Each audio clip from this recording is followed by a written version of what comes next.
Good morning, people. How you doing? Finished work now, broke up, feeling a little bit more relaxed. Just fancied a little morning walk in the local park. Traffic's still out, so I'm fearing some people have still got work. That is a bummer. I feel for them. The reason why I'm doing this video, externally, I'm looking at a collective of people that was commonly called the movement, that is now being pickpocketed by a very charismatic, intelligent, articulate, eloquent, very smart individual with a very simple, plain message that most people find it hard to debate against. But when you peel away that message is born out of segregation, is born out of inferiority and superiority. So I'm just looking now, and what I'm seeing is not only a man walking into a vacuum and literally pickpocketing the collective of people that was called the movement, but this is a man that is actively stood there and rummaging in the pockets almost of each individual, in a sense that the ease that this individual is finding it just walking in and projecting his ideology on the premise of fear, the fear that this movement, the collective of people called the movement, has been going through, at least since I've been in it for the past 2-3 years. One thing I would say, that message will easily work in the collective of people called the movement, because they've seen with their own eyes the way the country's going, and they certainly want things stopping. They've been exacerbated, they've been curtailed, so there's almost no other option. There's an element of desperation, and up pops a man with charisma, with a basic message that will solve the problem that they want, but not realising that it's opening up another can of worms, and another can of worms, and another can of worms. So if you think your basic argument was all about division, this argument has not even started yet. Yeah? So if you're thinking that this individual waltzing in and out the movement now is creating problems, you wait till it gets to big numbers, if it ever gets to big numbers. Because personally, if you felt the likes of Tommy Robinson never got anywhere, the establishment hated him, the establishment wanted to shut him down financially as well as online, what do you think they're going to do to this individual once the establishment start to realise that the basic message, which is born out of another agenda but yet fulfills something out of the collective of people called the movement, they will shut that ass down quick time. Talk about straw men being built.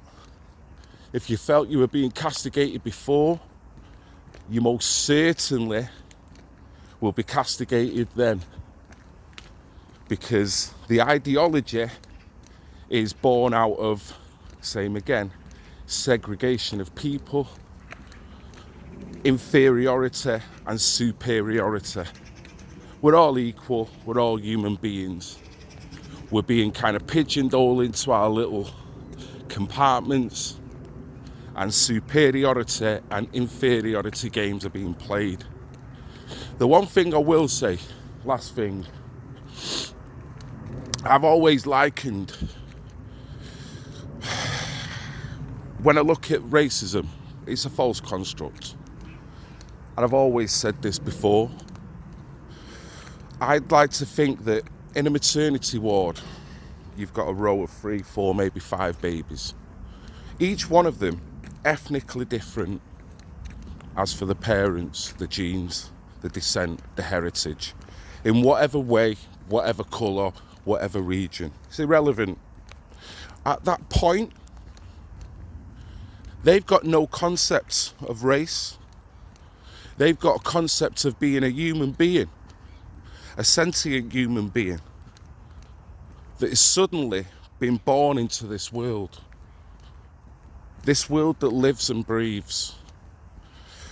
They can either reach for the stars or dig themselves a hole. They're the choices we've all really got in our life. You can either make good or make bad.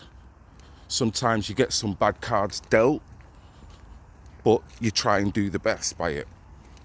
So, over the progression of time, them babies have views, opinions. Them views and opinions are not there when they're laying the cot. Them views and opinions are inputted over a series of time, whether that be by the parents, whether that be by the school system, or both. Whether that be by the friends, what they watch on TV, what they listen to on the radio. So the funny thing is, this movement, the collective of people that was called the movement, has got every right to think that through the Marxism, through the drip of communism and the Marxist agenda that's going through schools and altering kids' minds, the same can happen at home. The same can happen if you've got a mindset that's all about playing inferior, superior games. So this individual that's now pickpocketing the collective of people that was called the movement apparently has got a young child, which is a beautiful thing in the world. I hope he has a really good life with him and his partner, and I hope the baby grows up to be healthy, intelligent and a positive individual on this earth.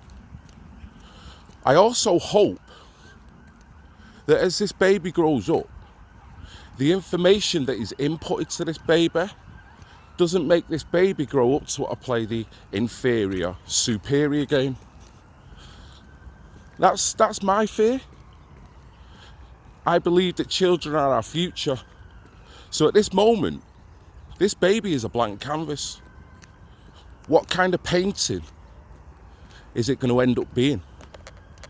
I hope it's a painting of beauty. I hope it's a painting of hope. I hope it's a painting of true love and community. I really hope that. This is Red Pill Phil. Freezing his knackers off. Freezing his knackers off. But loving the morning walk, as I never get a chance to do this. So, one last thing.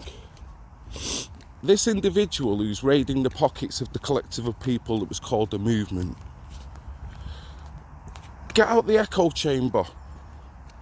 Your debate will win in the echo chamber, because the echo chamber is on its knees. Get your message out to the average individual on the street. They call it public court of opinion. Let's see what happens there. Let's see if you can pick pockets there. Because I've got a feeling people will be they'll be guarding the pockets with that one. Red Pill Phil, I love you all. Even the pissing Jew haters.